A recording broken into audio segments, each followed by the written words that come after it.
2:17 a.m. Eastern Daylight Time. U.S. Strategic Command/Secure Video Link. The first confirmation does not come from radar. It comes from silence. 3 minutes after the strike window closes, an Iranian early warning station that has transmitted uninterrupted for 18 years goes dark. No distress burst, no handoff, no backup frequency, just absence. At the Pentagon, no one celebrates. Silence is not success. Silence is ambiguity. And ambiguity is how wars begin. 1:42 a.m. Gulf Standard Time. Western Iran/multiple coordinates. The operation began before the decision was announced. Forces positioned across 3 time zones. Aircraft already airborne. Weapons already in flight corridors. By the time the final authorization arrives, the strike is already irreversible. The targets are not cities, not generals, not symbols. They are systems, hardened command relays buried under mountain rock, fiber junctions linking air defense sectors, mobile missile coordination nodes that exist only when activated, the infrastructure that makes response possible. This is not a decapitation strike. It is something colder. A disruption designed to last just long enough to matter, then vanish before the world can measure it. From the air, the strike looks surgical. From space, it looks restrained. From the inside, it is overwhelming. The U.S. President is not watching a live feed. The Secretary of Defense is. So is the Chairman of the Joint Chiefs. So is a small group inside a hardened room, 2 levels below the Pentagon, where no one speaks until the last weapon confirms impact. 2:03 a.m. Eastern Daylight Time. Primary objectives neutralized, an analyst says. Assessments pending. Another adds. That second sentence matters more, because what comes next is not celebration. It is waiting. Subscribe. These moments don't come with warnings. If you track escalation, hit like. Comment below. Was this deterrence or the start of something worse? 23:14 hours, 12 minutes before first impact Iranian airspace/southern sector. The Iranian integrated air defense network does not fail all at once. It stops asking questions. Radar stations continue transmitting. Command posts continue receiving data. But the correlation systems that turn raw signals into actionable threats begin returning contradictions. Ghost aircraft appear in grid squares that should be empty. Real aircraft vanish from sectors under active track. Altitude data conflicts with velocity profiles. Or the system is not blind. It is confused. And confusion, at hypersonic closure speeds, is functionally the same as blindness. This is electronic warfare at strategic scale. Not jamming, not deception, something more precise. The Iranians designed their air defense network to resist American jamming. They did not design it to resist its own data turned into a weapon. 23:19 hours, 7 minutes before impact. A senior air defense commander in Tehran makes a decision no doctrine prepared him for. He orders a sector-wide system reboot. It is the correct technical response. It will take 11 minutes to complete. The strike will be over in 9. 23:26 hours. Impact -0. The first hypersonic glide vehicles do not carry warheads heavy enough to destroy hardened bunkers. They carry enough kinetic energy to announce arrival. They hit empty terrain near high-value sites. The message is clear. We are here. We can reach you. And you did not see us coming. Seconds later, the real strike begins. Cruise missiles arrive from offshore. Stealth aircraft release precision munitions from standoff range. No single weapon is decisive. The cumulative effect is paralysis. Iranian command networks do not collapse. They fragment. Some sectors maintain communication. Others go silent. A few continue transmitting. But no one is certain the data is real. Inside a buried facility in the Zagros Mountains, a colonel stares at a display showing 12 inbound threats, 6 are real. He has no way to know which 6. Would you launch blind? 23:34 hours. Post-strike assessment window. The operation ends exactly when planned. No aircraft linger. No follow-on waves. The strike window closes, and American forces withdraw beyond Iranian response range. What remains is not destruction. It is a question. Iran's command structure is intact. Its leadership is alive. Its strategic weapons are untouched.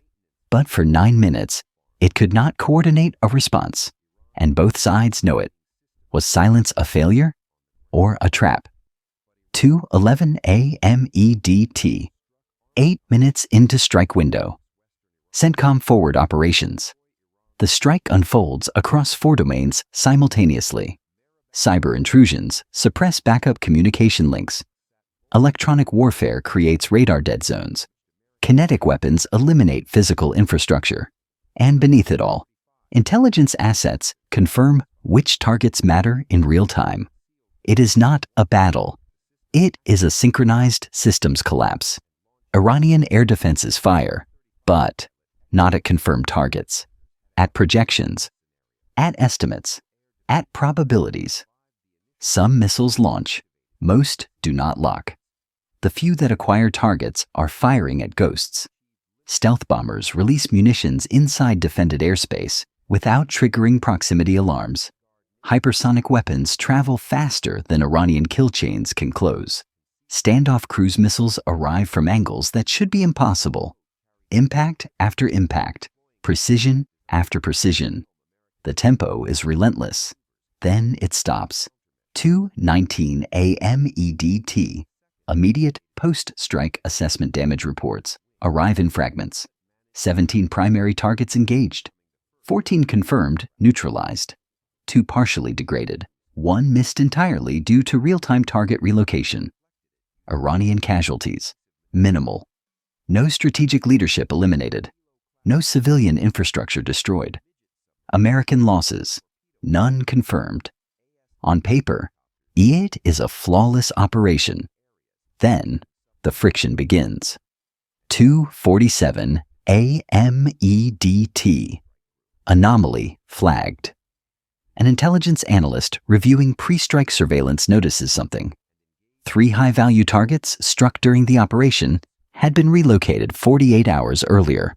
Not evacuated, relocated. The equipment was moved to backup facilities that were not on the target list. At the time, the movements were coded as routine drills. Now a different interpretation emerges. Iran may not have known when the strike was coming, but it knew that it was coming. 3:12 a.m. Eastern Daylight Time. Strategic Assessment Update. If Iran anticipated the strike, then the operation did not achieve surprise. It achieved contact. The question is no longer whether the U.S. can strike Iranian command systems. The question is what Iran learned by letting it happen. Subscribe. If this escalates again, you'll want to recognize it early. Comment. Did Iran absorb the strike or redirect it? 4:33 a.m. Eastern Daylight Time. No immediate retaliation. 6 hours after the strike, Iranian forces have not launched a counterattack. No missile salvos. No proxy strikes. No cyber retaliation against U.S. infrastructure. The silence is louder than any response because retaliation has rules. Waiting does not. 5:16 a.m. Eastern Daylight Time.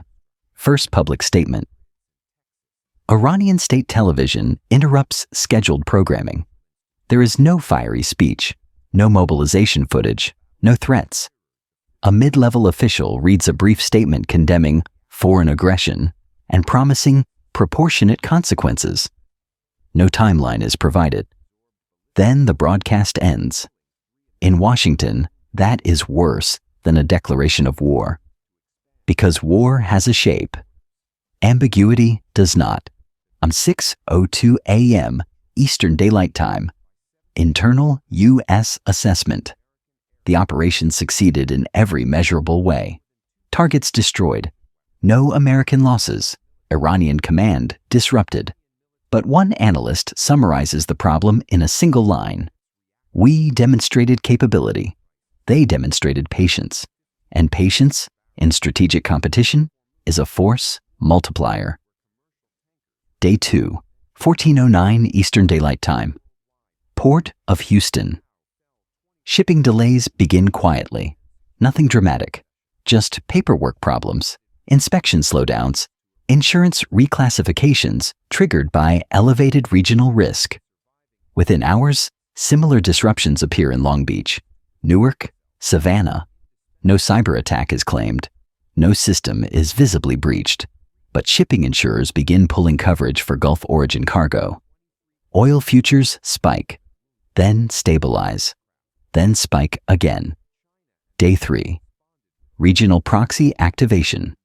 In Iraq, militia groups aligned with Iran increased checkpoint activity near U.S. logistics routes. In Syria, drone activity surges near American positions. In Yemen, Houthi forces issue warnings about Red Sea shipping. None of this is decisive. All of it is pressure. Day 4. Economic pressure mechanisms. The White House issues a calming statement about energy markets.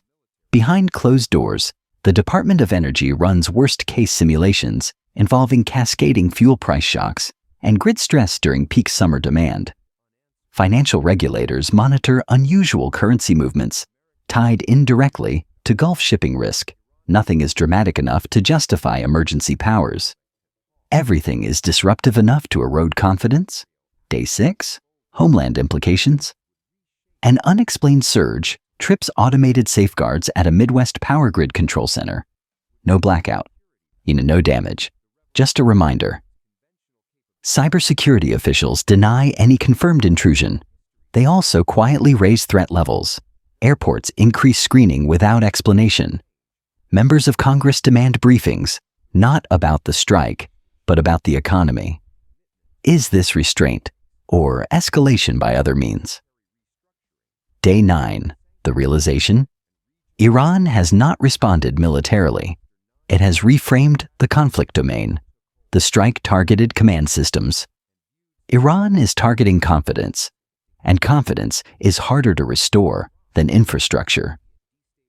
Day 14. Global shockwave markets have adapted. Oil prices stabilized at a new baseline. Higher than before, but not catastrophic. European allies issue statements of concern. China calls for de-escalation. Russia proposes mediation no one requested. The international order has not collapsed, but the assumptions holding it together have shifted. Day 18. Competing narratives. The United States has not officially acknowledged the strike. Iran has not officially retaliated. Both claim success. Neither proves control. American officials point to degraded Iranian command capability. Iranian officials point to American reluctance to follow through. Both narratives are partially true. Both are strategically incomplete. Day 21. Strategic aftermath. A final internal Pentagon memo circulates among senior leadership. It does not declare victory. It does not warn of failure. It outlines trajectories. A slow normalization if Iran decides patience yields leverage. A sudden escalation triggered by miscalculation, not intent. A prolonged gray conflict where no one admits the rules have changed. The memo ends with a line no one quotes publicly. The absence of immediate retaliation should not be misread as restraint. Weeks later, what remains unsettled? The strike is still not publicly acknowledged. Iran never launched missiles at U.S. forces. The U.S. never declared the operation complete. What remains unsettled is not damage assessments or casualty counts. It is something harder to measure. Whether deterrence was reinforced or quietly rewritten. Because if this was America's biggest strike since Iraq, and this was Iran's response, then the next crisis won't look like war either. It will look like friction, like delays, like markets adjusting to new risk. And by the time it looks like war, it may already be too late to stop. Subscribe. History doesn't repeat itself, it escalates. Was this the end or the beginning?